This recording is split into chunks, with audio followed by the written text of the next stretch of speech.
Hello ladies and gentlemen, Big Daddy Top Hat here. If you have been a viewer of my work for a while, you will likely have noticed that I have made a cornucopia of content covering Teenage Mutant Ninja Turtles video games.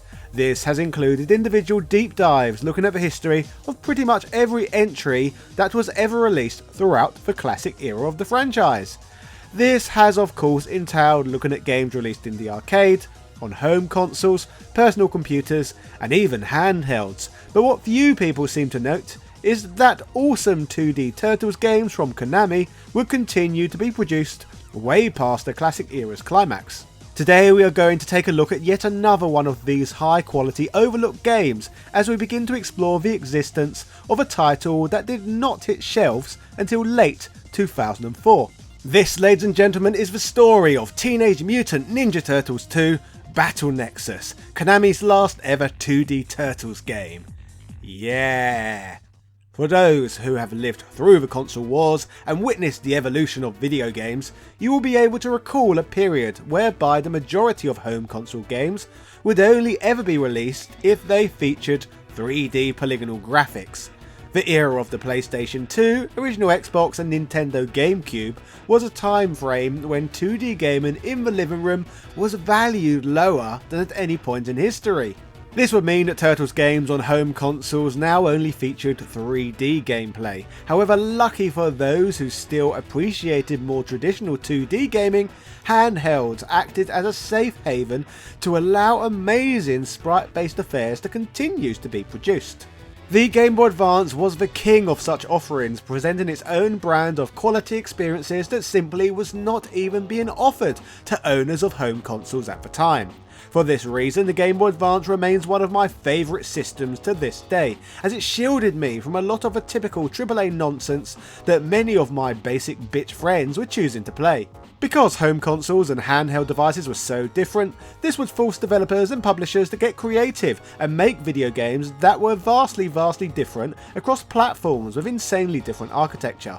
In many cases, such as with Teenage Mutant Ninja Turtles 2 Battle Nexus, this would even see two completely different games released sharing exactly the same title across different gaming mediums. But obviously today I am more interested in looking at the GBA game rather than its 3D home console counterpart, as the Game Boy Advance interpretation of the game looks much more in line with the Turtles games I grew up with as a child, and was even developed and published by the same company who brought us the likes of Turtles in Time 2. Now, if you're one of my regular viewers, you may or may not know that this is the second Game Boy Advance Turtles game that we have discussed on here. Sadly, while Turtles videos are usually amongst my most popular uploads, last time I looked at a GBA game like this, view-wise the episode bombed. So before we go ahead, first I want to say thank you to everyone who has clicked and watched any of the videos I have uploaded recently, as I love doing this job and I am eternally grateful for the positivity that many of you at home bring to the table. In fact, I know that in many cases when I upload a video and you miss it, it is often the case that YouTube simply didn't tell you about it. This is why it is so important to make sure you are a subscriber, and even more important that you hit that notification bell in order to actually see my videos as and when they are released. I have some huge videos in the works for 2022, and as amazing as it is to make them, it would be even more fantastic if YouTube decided to notify more than just 15% of my subscriber base. I have some huge projects in the works for the rest of the year, so I would love to share them with you as and when I upload them.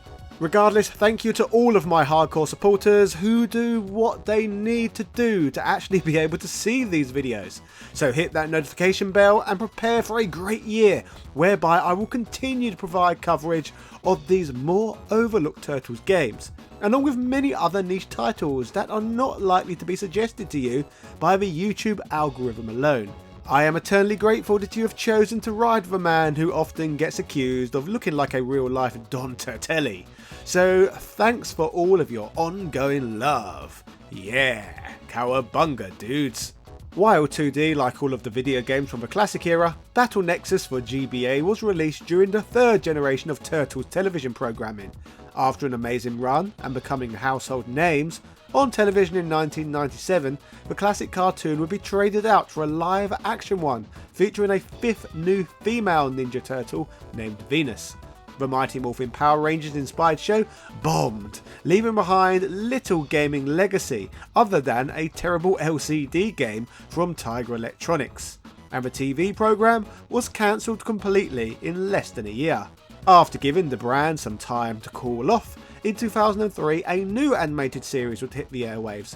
The new show featured storytelling and an art style that was more in line with the 1984 Eastman and Laird comics than it was the previous cartoon, thus arguably making this version of the Turtles the most faithfully in line with the actual source material. With the show returning, the games will be back too, with a first wave of these new games simply being marketed with the title Teenage Mutant Ninja Turtles. Like Battle Nexus that would precede these consisted of a 2D GBA offering, which I covered on this channel in the past, as highlighted earlier, and a home console offering featuring 3D polygonal graphics.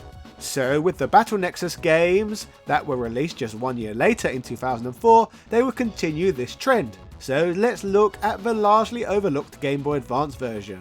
When powering the game on, like with many titles, we get an introductory scene filling us in on the game's story. What is particularly impressive about this one though, is that all of the introductory text in this section is read out by digitised voices from the actors who were featured in the accompanying TV show. This much voice work certainly was not common in Game Boy Advance titles, so the game was impressive instantly, even giving off early 90s arcade Turtles vibes. The story of the game recreates some of the events of the 2003 animated series, where after being abducted by strange lights, the Turtles find themselves in a strange city on an unknown planet, with the game stating that they must defeat a range of hostile threats in order to make it back to Mother Earth, even going as far as to promise turtle-rific action and showing a slide of the sinister Shredder, indicating that he may be something to do with all of this. The game offers players 3 different play modes, but we shall start with talking about the core one, which is story mode. This mode starts with a cutscene that sees April, Splinter and Casey Jones witness the Turtles' abduction. The Turtles soon establish they are in a strange location based on the alien lifeforms they are surrounded by. They quickly encounter a robot in distress who is being harassed by soldiers and Triceratons, who they choose to try and save. The Turtles are surrounded by light again and manage to escape. The robot reveals he is really a scientist named Futuredoid, who had his conscience transferred into the technology. The robot states that crystals are causing them to teleport. The scientist states that the soldiers led by General Blanc and the Triceratons both want to capture him for the technology in his body. The Turtles decide they are going to get the crystals themselves. Back on Earth, Shredder and Stockman are scheming. Stockman brags that he was the one able to send the Turtles to a different hostile planet, claiming that drawing their last breath surrounded by enemies would be a fitting end for the Turtles. After players choose a turtle, the core gameplay finally begins, whereby gamers must begin this side-scrolling fun. The base stage eases players in slowly by encouraging players to learn how the Turtles control, presenting gamers with opportunities to hang from and climb up ledges. Further to this, they can climb poles, enter doorways and more. Due to Stockman's plans, your turtle would be weaponless besides Ryukens, so apart from collecting crystals, gamers must retrieve their weapons too. Interestingly, Turtles 2 introduced new elements that have never been included in a Turtles game previously. Most notably of all, stealth mechanics when unarmed. In fact, up until this point in time, maybe my country was correct in never referring to them as the Ninja Turtles, but instead the Hero Turtles. After all, what is the point of being a bloody Ninja Turtle if you never rely on stealth? Amusingly, it is not even like Konami would have ever been unfamiliar with such a feature, as they are the same company responsible for the Metal Gear games, a franchise that spawns back to the 80s. But kudos to them for finally introducing it to the Turtles in 2004. Sneaking up on enemies from behind allows you to grab a keycard in the opening stage, allowing your turtle to retrieve their weapon, opening up gameplay elements that are more in line with the beat-em-ups we all know and love. There are a range of different attacks the Turtles can utilise to use on enemies or break blocks to find crystals. These include the likes of charge attacks that can be satisfying to execute. So yes, that's the overall layout of an average level in the game. You enter stages, use stealth to retrieve weapons, mow down enemies and try to procure as many crystals as possible. In fact, players may often find themselves re-entering stages with different turtles and utilising different abilities in order to be able to find them all. For example, Mikey is the only turtle who can throw his weapon to hit blocks, while Donatello can do a mega jump with his bow staff to get to high places. But from all of this, although you can see this graphically looks a lot like the previous Konami GBA Turtles game, mechanically it brings something very different to the table. The stages throughout the game allow the turtles to be able to walk into the background at points, which certainly assists with this title's stealthy gameplay. It is also notable that each turtle has their own unique movesets that have unique walk animations in order to make each of them feel more unique. Turtles can also crawl if needed, or place their legs between two close walls so that they can straddle up narrow passageways.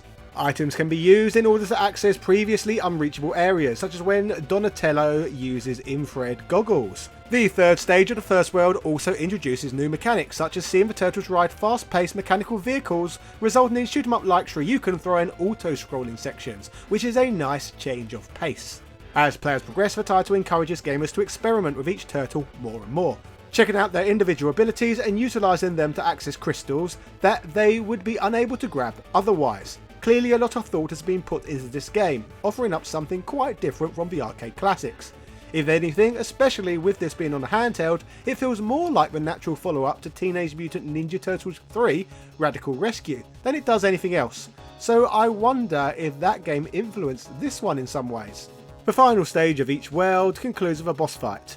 In the first set of stages case the monster from the Sarlacc pit, who tests the characters in new ways. Before players can progress and move on to the other worlds, they need to have collected a certain number of crystals in order to qualify for progression. But when a high enough number has been achieved, as each stage has been completed, new sections of the game are opened up.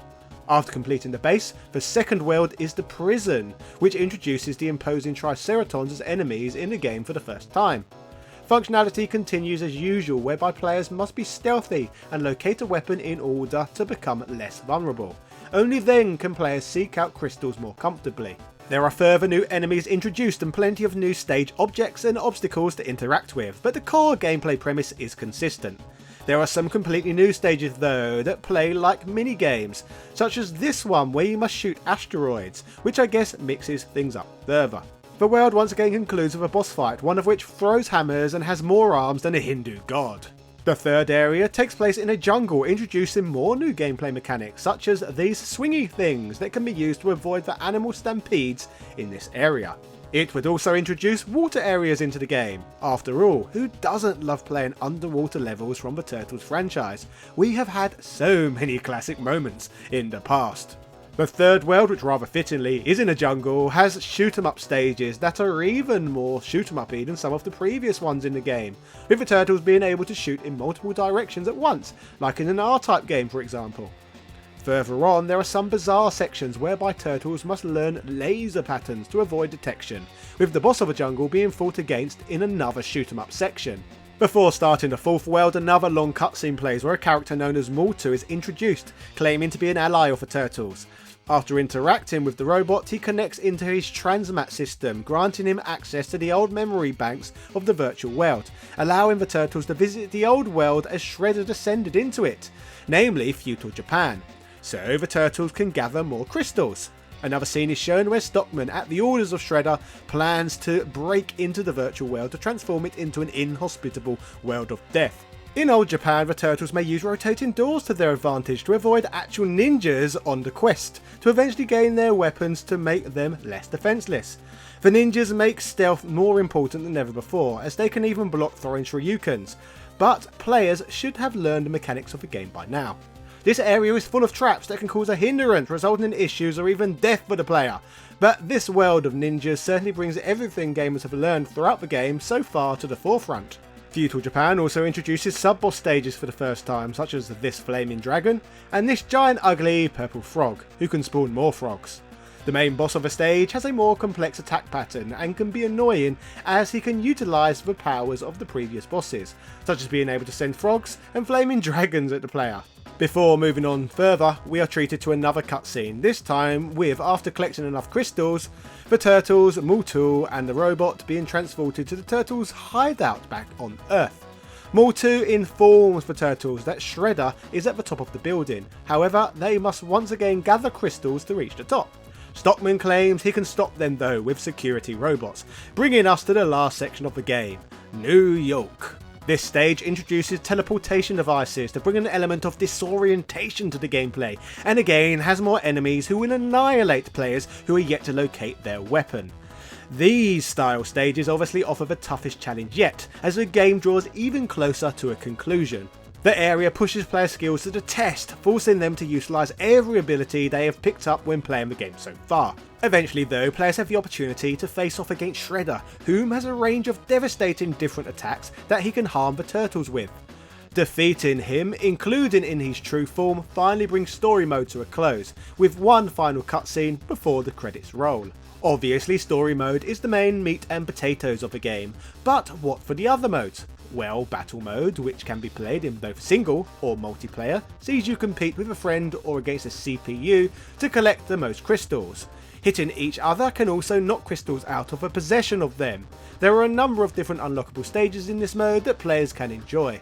As for the race mode, players race featuring similar mechanics to what we saw in some of the auto-scrolling stages in the story mode, but it has to be said these two additional modes are just a nice little bonus, on top of an already impressive main game. On the whole, upon release in 2004, reception to this game was fairly mixed. GameSpot would largely praise the game, summarising that on the whole, Teenage Mutant Ninja Turtles 2 Battle Nexus is a good game that does the licence proud. If you go into it expecting a traditional side-scrolling beat 'em up, you're liable to be disappointed. However, if you can handle a puzzle-orientated adventure game that's peppered with boss fights and shooter levels, you should come away satisfied. Gamerzone would be a tad more critical, writing, Battle Nexus is not the Teenage Mutant Ninja Turtles' best effort, but if you're looking for a slightly better version of the game, I suggest you forget the console versions and pick this one up instead. Nintendo Power would be in some ways impressed, noting in the game that stealth, gymnastics and puzzle solving play a role in this fast-paced fun. Another publication would write, be warned, this game is for true Turtles believers, younger children and maybe the die-hard 2D fanatic. If you do not fall into one of these categories, I'd advise you to look elsewhere for your on-the-go action fix. Personally, I think looking back at this game, it offers up a fairly impressive experience, serving as an adequate swan song for 2D Ninja Turtles games published and developed by Konami. Sure, it is very different to the games that came out in the arcades, but I think it is a decent 2D video game, from an era whereby not enough emphasis was put on games with such a graphical style. Which personally is why I think that less people know about this Turtles game than most. We also have to take into account that the core audience who grew up with the Ninja Turtles would have been in their late teens to mid-20s by this point, and it would be arguable whether 2D gaming, or the Turtles brand in general, was as of yet nostalgic to them. Personally, I was collecting video games on old hardware from just 16 years old, but I'll give you I am not probably the average person, or ideal man to compare to the average consumer, as I craved more 2D games even back then. So in conclusion, while the likes of Turtles Arcade and Turtles in Time will forever remain the main central gaming classics from the world of Ninja Turtles, Battle Nexus is not a poor offering at all, and was certainly deserving of a larger spotlight in my opinion, so why not give it a try for yourself?